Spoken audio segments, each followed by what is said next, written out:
dosen Yuli Rahmawati selaku dosen pengampu mata kuliah metodologi penelitian. Di sini mohon maaf, pertama-tama perkenalkan, nama saya Rizky Sofiyani dengan NIM 2010-2082 kelas IAT 5B.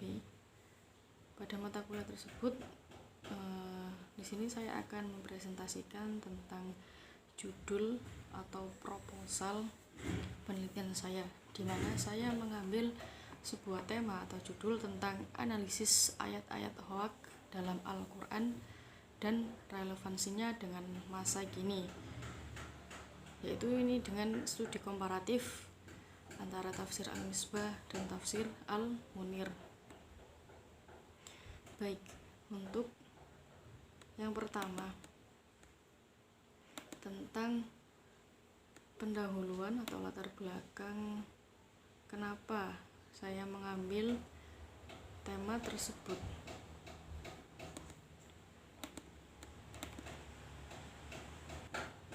Baik, kenapa saya mengambil tema atau judul daripada hal tersebut, yaitu dimana ditinjau dari melihat fenomena saat ini terdapat sebuah kemajuan teknologi dan informasi yang sangat mendorong perubahan budaya masyarakat, termasuk salah satunya perubahan teknologi sosmed yang fungsi utamanya untuk menyebarkan berita atau informasi. Kemudian teknologi di sosial media saat ini mengalami perkembangan yang sangat drastis. Mungkin sebelum-sebelumnya hanya dengan dari mulut ke mulut atau dari sebuah pesan short message atau SMS. Namun sekarang seiring berkembangnya zaman sudah mengalami sebuah perkembangan yang hadirnya beberapa aplikasi sosial media yang cukup akrab di kalangan masyarakat, antara lain Facebook, Twitter, WhatsApp, dan lain sebagainya, Instagram juga, Telegram, yang mulai mendominasi budaya masyarakat saat ini. Kemudian perkembangan daripada sosial media tersebut sangat mengkhawatirkan apabila masyarakat tidak mampu menyikapi dengan bijak atau menggunakan dengan bijak aplikasi sosial media tersebut. Mengingat juga media sosial berperan aktif sebagai media penyalur sebagai macam berita atau informasi, maka tidak menutup kemungkinan akan terjadi atau dimanfaatkan oleh beberapa oknum yang menyengaja memanfaatkan peluang ini untuk membuat makar dengan cara menyampaikan berita bohong atau berita hoax. Bisa saja nantinya akan melahirkan polemik di tengah masyarakat. Seperti faktanya saat ini terjadi sebelumnya pada tahun 2016, bahkan hingga saat ini atau tahun-tahun sebelumnya, tahun 2017, fenomena berita hoax khususnya melalui media sosial begitu marak di tanah air ini.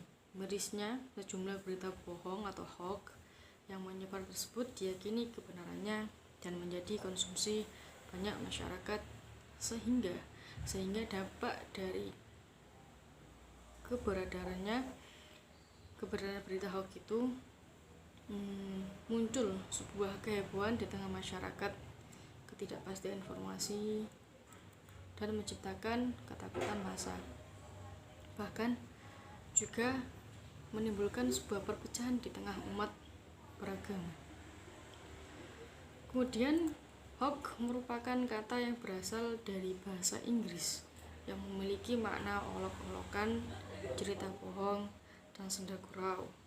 Sedangkan berita hoax dalam bahasa Arab disebut ifk dan sepadan pula dengan kata kadzab yang memiliki makna dusta. Perkembangan teknologi sosmed benar-benar menjadi sasaran empuk bagi produsen pembuat hoax. Tak bisa dipungkiri lagi bahwa masyarakat saat ini sangat sekali konsumtif dengan peredaran berita-berita atau informasi yang ada di sosmed. Sayang juga terkadang masyarakat itu mengambil bagian menjadi distributor berita-berita hoax tersebut, sehingga berita hoax tersebut menyebar secara masif tanpa ada yang tahu sumber asli berita tersebut dan tidak meneliti secara baik terhadap kebenaran berita tersebut. Nah, selanjutnya berita hoax itu biasanya dibuat dengan unsur-unsur provokatif sebagaimana yang telah saya jabarkan di atas. Maka sikap kehati-hatian merupakan hal yang juga harus ditonjolkan oleh masyarakat. Jika diukur dari segi dampak, maka berita hoax memiliki dampak yang sangat besar. Adapun dampak yang ditimbulkan oleh berita hoax memiliki dua sisi. Yang pertama, dampak pada individual. Mengapa dikatakan demikian? Karena menyebarnya hoax, kredibilitasnya akan menjadi turun dan tidak bisa dipercaya lagi. Artinya individu tersebut tidak akan dipercaya lagi oleh masyarakat. Kemudian pelaku penyebar hoax juga bisa terjerat pasal undang-undang yang telah berlaku atau yang biasanya kita sering sebut UU ITE, karena sengaja menyebarkan berita hoax dan menyesatkan. Nah, hukumannya ini bisa jadi 6 tahun penjara atau selebihnya.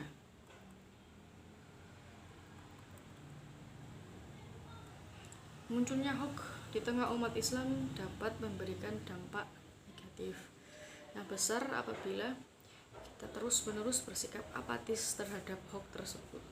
Masyarakat tentunya tidak boleh bersifat apatis terhadap berita yang setiap hari hadir di hadapannya. Masyarakat tentunya harus sangat berkontribusi dalam menyiasati atau mengkaji kebenaran daripada berita-berita yang ada, terutama menyiasati berita-berita hoax sebagai umat Islam yang berpegang teguh dengan landasan-landasan Al-Quran.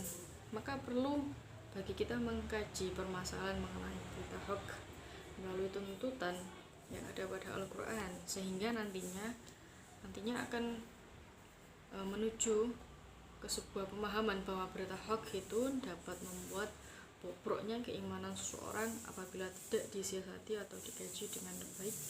Bahkan Allah sendiri mengancam bagi mereka yang membuat dan menyebarkan berita hoax tersebut. Baik, itu latar belakang mengapa saya mengambil tema tersebut. Kemudian yang selanjutnya perumusan masalah yang akan merumuskan permasalahan dari tema tersebut, di mana saya mengambil rumusan masalah. Yang pertama, bagaimana analisis substansi dan metodologi penafsiran Quraisy Shihab dan Wahbah Zuhaili tentang hoax, yang nantinya akan berisi tentang biografi Quraisy Shihab dan tafsirannya, biografi Wahbah Zuhaili dan tafsirannya, identifikasi ayat-ayat tentang hoax dan analisis ayat-ayat atau penafsiran tersebut. Kemudian yang kedua, yaitu bagaimana kedudukan sumber tafsir Al-Misbah dan tafsir Al-Munir tentang hoax, yang nanti isinya akan dijabarkan menjadi dua. Yang pertama, mengupas pemikiran tafsir Al-Misbah tentang hoax. Yang kedua, mengupas pemikiran tafsir Al-Munir tentang hoax. Kemudian rumusan masalah yang ketiga, tentang apa pesan atau hikmah dari fenomena hoax dalam Al-Quran bagi kehidupan manusia saat ini, atau relevansinya dengan masa kini. Baik, di dalam proposal yang saya teliti tentang tema tersebut, itu juga terdapat sebuah tujuan dan manfaat dari sebuah penelitian atau manfaat dan tujuan kenapa saya mengambil tema tersebut. Kemudian terdapat sebuah tinjauan pustaka. Nah, selanjutnya juga terdapat metodologi penelitian. Artinya apa? Metodologi penelitian saat saya meneliti sebuah tema tersebut, di mana model penelitian yang saya gunakan bersifat kualitatif, maksudnya untuk mendapatkan data tentang kerangka ideologis, epistemologi, dan asumsi-asumsi metodologi pendekatan terhadap kajian tafsir dengan menelusuri secara langsung pada literatur yang terkait. Sedangkan penelitian yang saya lakukan ini berjenis penelitian pustaka atau library research, yaitu penelitian guna untuk memahami fenomena tentang apa yang dipahami subjek penelitian, misalnya tentang perilaku, persepsi, motivasi, tindakan, dan lain-lain secara holistik dan dengan cara deskripsi dalam bentuk kata-kata dan bahasa yang khusus. Intinya dengan kajian pustaka, dengan sumber beberapa buku, artikel, jurnal, maupun dan lainnya.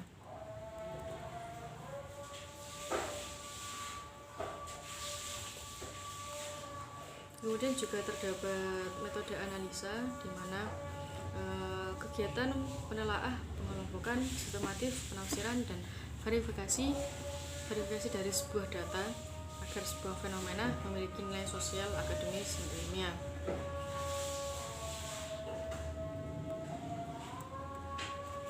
Kemudian sistematika penulisan yang saya cantumkan di dalam proposal ini atau misalnya dalam bab 1. Bab 1 berisi tentang latar belakang dari sebuah masalah yang terkait dengan alasan peneliti menulis judul skripsi ini. Kemudian bab 2 menjelaskan tentang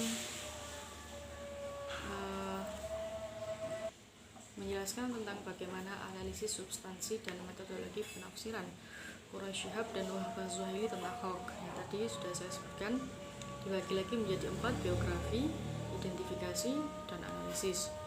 Kemudian pada bab 3 menjelaskan setelah menjabarkan tentang Hawk yang tadi sudah saya sebutkan, yaitu bagaimana kedudukan sumber tafsir Al-Misbah dan tafsir Al-Azhar Al-Misbah dan tafsir Al-Munir tentang Hawk, yang berisi mengupas pemikiran tafsir Al-Misbah tentang Hawk dan mengupas pemikiran tafsir Al-Munir tentang Hawk.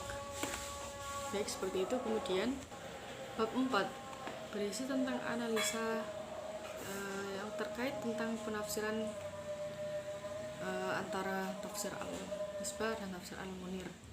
Ya, intinya bab 4 ini berisi tentang analisa antara ayat tersebut, penafsiran kedua mufassir tersebut. Kemudian bab 5 ini bab yang terakhir berisi tentang kesimpulan seluruh rangkaian telah dikemukakan pada bab-bab sebelumnya dan sekaligus merupakan jawaban dari pokok permasalahan tema yang saya ambil dan saran-saran dari penulis menjadi bagian akhir dalam penelitian atau tugas yang saya lakukan. Baik, seperti itu presentasi atau jabaran yang bisa saya sampaikan tentang tema rumusan masalah atau latar belakang pada proposal tugas metodologi penelitian pada kali ini. Kurang lebihnya mohon maaf, mungkin cukup seperti itu. Sekian, terima kasih pada Ibu dosen Yuli Desi Rahmawati. Mohon maaf bila saya ada salah-salah kata dan salah perbuatan, dan mohon untuk selalu bimbingannya, untuk selalu dibimbing, diberi saran kepada saya yang masih banyak. Terima kasih. Wassalamualaikum warahmatullahi wabarakatuh.